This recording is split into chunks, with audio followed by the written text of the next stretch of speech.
tubahaye ikaze kuri channel yacu ya YouTube. Ese wari uzi ko iki kimera nubwo ari gito cyabira isoko ry'imbaraga umubiri wawe? Mu binyejana byinshi tungurusumu yamamaye, itamamaye nk'ikirungo gitangaje gusa ahubwo nk'umuti.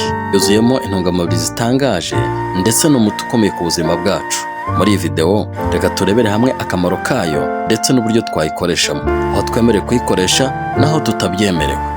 Biratangaje. Reka turebere hamwe uburyo tungurusumu ifasha umubiri ikanawuvura. Tungurusumu yongera ubwirinzi bw'umubiri. Ese ibikora ite? Tungurusumu ikize kuri company yitwa Alicilin, irakomeye cyane kuko irwanya bakteri, antibiotics, ikarwanya virusi, antiviral. Si ibyo gusa ahubwo irwanya na fungus, urugero ibihushi ni antifungal. Tungurusumu yongerera imbaraga insoro zera, white blood cells, abasirikare b'umubiri, bakakurinda ubwandu ndetse nturwaragurike. Ibi bishoboka iyo urya impeke ebyiri za tungurusumu mbisi ebyiri ku munsi. Zishobora kuba zisekuye, ushobora kuzihekenya bikakurinda ibicurane, angine. Ku bantu barwaye namwe nimuyikunde kuko yongera ubudahangarwa bw'umubiri. Tungurusumu ni nk'umusada ku rugamba wari ugiye gutsindwa agahinduka umuneshi. Tungurusumu irinda ububyimba, anti-inflammatory benefit. Ubushakashatsi butandukanye bwerekanye ko tungurusumu ibuza cyangwa se ikumira ububyimba. Ibyo bigafasha cyane abantu bazahajwe n'indwara nka za arthrite n'izindi ndwara zifata ingingo. Ibyo bikunda ifata tungurusumu imwe mbisi cyangwa se watetse ariko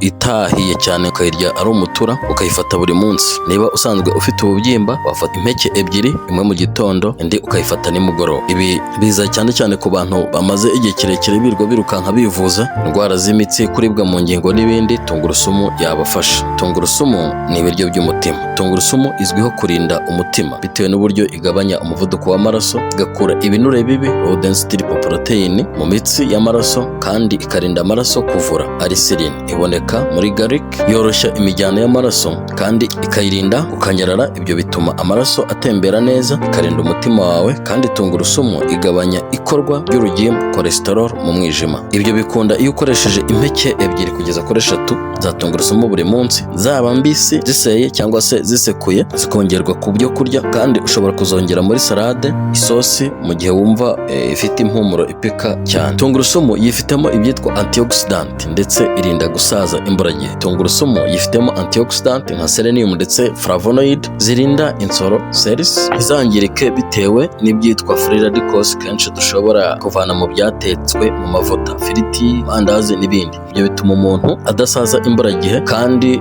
adafatwa nk'indwara nka za Alzheimer.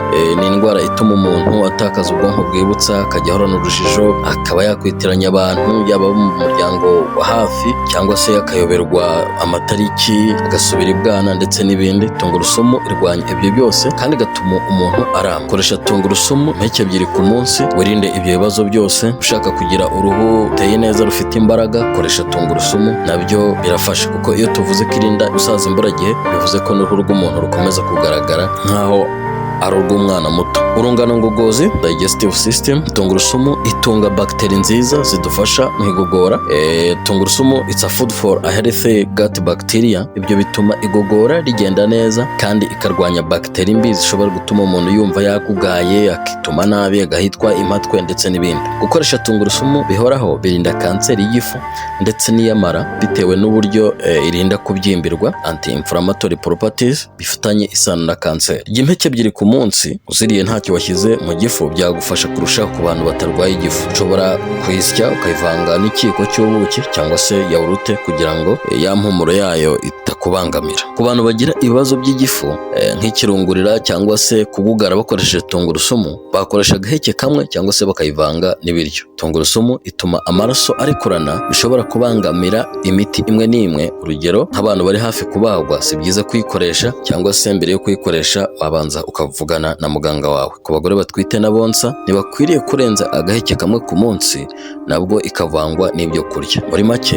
kwirinda bisanzwe, ugomba gukoresha tungurusumu imwe ku munsi. Ubudahangarwa bw'umubiri, koresha imwe kugeza kuri ebyiri ku munsi, ukaba wafata kamwe na kandi kamwe mu gitondo akandi nimugoroba. Ubuzima bw'umutima no gufata tungurusumu ebyiri kugeza kuri 3 ku munsi. Igogora ndetse no kurinda kanseri, tungurusumu wafata ebyiri ku munsi. Si ibyo gusa kuko tungurusumu ishyura isukari ku murongo murongo, ishyira isukari ku murongo, blood sugar level. Ubwo birumvikana ko ifasha mu kurinda diyabete ndetse no mu bayirwaye, kuko ituma insuline ikora neza, kandi ibyo bituma mu maraso haguma isukari ikenewe. Koresha tungurusumu imwe ku munsi, cyane cyane mu gitondo. Twibuka ko Abagereki, Abaroma, Abanyamisiri bayikoreshaga cyane mu kongera ingufu karemano z'umubiri. Ubushakashatsi bwagaragaje ko mbere y'uko amarushanwa aba yari Jeux Olympique, abasiganwa mbere y'uko basiganwa bamaraga igihe bakoresha tungurusumu. Iyikomeza amagufa, cyane cyane mu bageze mu zabukuru cyangwa se abagore bamaze gucura, kuko ifasha estrogen, hormone yongera uburemere, densite y'amagufa, bituma umuntu akomeza gukomera no mu zabukuru. Inyongera, hari ubushakashatsi bwakozwe mu mwaka wa 2012 bwakorewe ku bakozi bakora mu ruganda rukora bateri z'imodoka. Basanze bafite lead, ni icyuma meto, mu maraso, ariko bamaze gukoresha tungurusumu iragabanuka. Ibyo bivuze ko tungurusumu ifasha umwijima mu gukura uburozi mu mubiri, bwaba ubuva mu byo turya cyangwa se mu mwuka duhumeka. Ibyo bisobanuye iki? Ibyo kurya turya, cyane cyane ibyanyujwe mu nganda, hagiye biba byifitemo ibyuma runaka, metal, heavy metals, ariko wenda tutabasha kubonesha amaso. Ibyo rero iyo umuntu apimwe basanga afitemo ibyo byuma metals mu maraso. Iyo umuntu akoresheje tungurusumu ifasha umwijima mu gukura ibyo bintu mu maraso. Reka tuvuge no kongera akanyabugabo no kurwanya ubugumba. Koresha tungurusumu uzaduha ubuhamya.